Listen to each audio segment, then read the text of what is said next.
día 17 del mes de las flores ofrecemos al corazón de la Inmaculada un ramillete con las exóticas y exquisitas azucenas de la inocencia, la pureza y el pudor, de la modestia y de la castidad. Nuestros primeros padres fueron creados por Dios en santidad y justicia, con la dote extraordinaria de los dones preternaturales que venían a perfeccionar su naturaleza humana, sin elevarla al orden sobrenatural, pero sí por encima de aquello que de suyo la naturaleza exige: ciencia infusa, inmortalidad, inmunidad de concupiscencia, es decir, el dominio de la razón sobre las pasiones, inmunidad de dolores y enfermedades corporales. Y sobre todo, les concedió la gracia santificante, que es un don absolutamente sobrenatural, gracias al cual eran partícipes de la naturaleza divina. Pero al desobedecer, perdieron todos estos privilegios, y nosotros el derecho a recibir esa preciosa herencia. Ellos fueron expulsados del paraíso, y los pobres hijos de Eva fuimos excluidos del cielo. Nos vimos privados de la gracia y amistad de Dios. El pecado original abrió entre Dios y los hombres una brecha abismal que parecía insuperable. La gravedad del pecado se mide en proporción a la dignidad de la persona ofendida. Siendo infinita tal dignidad, infinita es la gravedad del pecado, el cual para su perdón exige una reparación proporcional, infinita, para satisfacer a la justicia de Dios. Las puertas del cielo se cerraron y el hombre solo podía ofrecer a Dios una reparación imperfecta y limitada por la ofensa cometida. Pero como lo certifica el apóstol San Pablo, donde abundó el pecado, sobreabundó la gracia. Dios Padre, en su infinita bondad, no dejaría al hombre eternamente privado de su amistad. Ya desde el Génesis, Dios muestra su misericordia para con el hombre y nos deja una palabra de esperanza en la que se ve claramente su acción salvífica. Establezco enemistad entre ti y la mujer, entre tu linaje y su linaje. Ella te aplastará la cabeza y tú le acecharás el calcañar. Esta palabra de esperanza significa que Dios tenía ya en su mente a la Santísima Virgen María, quien viene a ser para nosotros la nueva Eva en el orden de la gracia. Y San Ignacio de Loyola, en sus ejercicios espirituales, nos hace contemplar cómo Dios, viendo condenarse a los hombres de todas las razas sobre la faz de la tierra, desde el solio de la Trinidad decidió hacerse hombre y exclamó: «Ecce venio». Sin dejar de ser Dios, vengo al mundo como hombre para poder pagar la culpa. Así, el sacrificio tendrá un valor infinito por ser el sacrificio del mismo Dios. Y se realizó la unión hipostática, es decir, la conjunción de las naturalezas humana y divina en la persona de nuestro Señor Jesucristo, y el Verbo se hizo carne en el seno de la Inmaculada, preservada desde el primer instante de su ser natural del pecado original.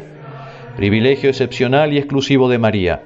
Por eso el Papa Pío IX declara, cuando define el dogma de la Inmaculada Concepción en la bula Ineffabilis Deus del 8 de diciembre de 1854, definimos, afirmamos y pronunciamos que la Santísima Virgen María fue preservada inmune de toda mancha de culpa original desde el primer instante de su concepción.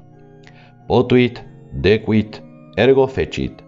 Si quiso y no pudo, no era Dios. Si pudo y no quiso, no era hijo. Pudo y quiso, porque era Dios y era hijo, y por lo tanto lo hizo. Y en toda la cristiandad se rinde culto y se hace procesiones en su honor, expresando así la gratitud a María, a su fiat generoso y salvador, y en honor a aquella que trajo la luz a un mundo que yacía en las tinieblas. En todos los hogares católicos de Colombia se encienden velitas y flamea en tejados y balcones la bandera de la Inmaculada Concepción. El 25 de marzo el arcángel San Gabriel anuncia a la Santísima Virgen que será la madre del Verbo encarnado, llamándola llena de gracia. Es así como el Señor pide su fiat a María, y ella acepta la encarnación del Hijo de Dios en su purísimo vientre, sacando con ese gesto a los hombres del atolladero. Y Dios, que se había mostrado poderoso con la magnífica creación, se mostrará mucho más poderoso y sublime en la encarnación y redención.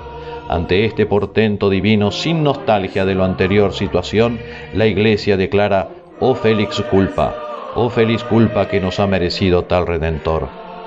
María Santísima siempre ha sacado a la humanidad de situaciones extremas, esos problemas insolubles en los que los hombres nos metemos. Con su fiat nos sacó a Dios de un problema de difícil situación, tal cual era operar la redención, que suponía el sí de la encarnación. sino que a todos los hijos de Eva nos dio la oportunidad de salir del atolladero y así alcanzar la salvación, tomando el mismo camino que Dios eligió para llegar hasta nosotros, que es sin duda el más seguro para llegar a Él. Por María, Dios a nosotros; por María, nosotros a Dios. Esa maestra de los hombres que es la historia nos dejó un épico ejemplo, aquel que sucedió en Empel, lugar de Flandes, el día 7 de diciembre de 1585. Un tercio viejo de Zamora, con sus unos 5.000 hombres, combatía al mando de Francisco Arias de Bobadilla en la isla de Bommel, situada entre los ríos Mosa y Vaal, bloqueado por completo por una escuadra del ejército calvinista holandés al mando del almirante Felipe de Van Hohenlohe. La situación era desesperada para los tercios españoles, pues además del estrechamiento del cerco, había que sumarle que estaban todos famélicos y ateridos de frío. El jefe enemigo propuso una rendición honrosa, pero la réplica católica y española fue clara: los infantes prefieren la muerte a la deshonra; ya hablaremos de capitulación después de muertos. Ante tal respuesta, el almirante holandés utilizó una estrategia mortal: abrir los diques de los ríos para inundar el campamento español, anegando todo y ahogando a ellos. Pronto no quedó más tierra firme que el montecillo de Empel, donde se refugiaron los soldados del tercio. En ese crítico momento, un soldado del tercio, cavando una trinchera, tropezó con un objeto de madera allí enterrado. Era una tabla flamenca con la imagen de la Virgen María bajo la advocación de la Inmaculada. Anunciado el hallazgo, colocaron la imagen en un improvisado altar y el maestre Bobadilla, considerando el hecho como señal de protección divina, instó a sus soldados a luchar encomendándose a la Virgen Inmaculada. Esa noche, Nuestra Señora escuchó sus ruegos, se desató un viento completamente inusual y un frío intenso de 22 grados bajo cero heló las aguas del río Mosa, haciendo encallar los barcos del almirante holandés, que como protestante calvinista que era, negaba la Inmaculada Concepción de la Santísima Virgen María. Los españoles, marchando sobre el hielo, atacaron por sorpresa a la escuadra enemiga al amanecer del 8 de diciembre y obtuvieron una victoria tan completa que el almirante llegó a decir: tal parece que Dios es español al obrar tan grande milagro. Y nosotros podemos agregar que María es madre fiel y reina poderosa de los católicos, que ponen su confianza en ella y que nunca fueron confundidos.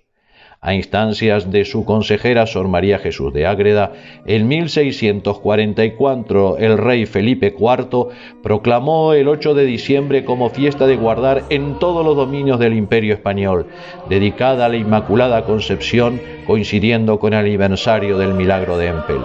En 1708, el Papa Clemente XI declaró extendida esta fiesta a toda la Iglesia católica. No está de más agregar que María es madre de los católicos, que no nos abandona a nuestra suerte, sino que nos permite salir del atolladero. En nuestra vida, muchas veces atravesamos situaciones en las que nos parece imposible encontrar la salida, en las que, como los soldados de Empel, nos sentimos asediados por todos los frentes y el enemigo nos da por derrotados. Las agitaciones políticas y la tiranía democrática, que niega el derecho a los pueblos a vivir la libertad de los hijos de Dios, se acrecienta día a día y las múltiples propuestas de solución no serán jamás buenas si no pasan por María. Como en Empel, nos asedia la revolución en todos los frentes. La ideología de género quiere anegar los campos de azucenas, mancillando inocencias y candores. Nos encontramos ahora atribulados por las pasiones que agitan nuestras almas, pero a sus pies ponemos las puras azucenas, las hermosas flores de los valientes que alcanzan la victoria de vencerse a sí mismos. Por eso, con los héroes y los santos, como ellos y como siempre, nuestro auxilio está en lo alto. Elevemos nuestras oraciones pidiendo socorro a quien siempre nos ha sacado de estos barros. Sálvanos, Señora, que perecemos. Y ella nos responderá: ¿acaso no estoy yo aquí que soy tu madre? Linaje de la mujer, avanzad con fe y esperanza, porque hoy como ayer el amor del corazón inmaculado triunfará. Dignare me laudare te Virgo sacrata, da mihi virtutem contra hostes tuos. Ave cor Marie.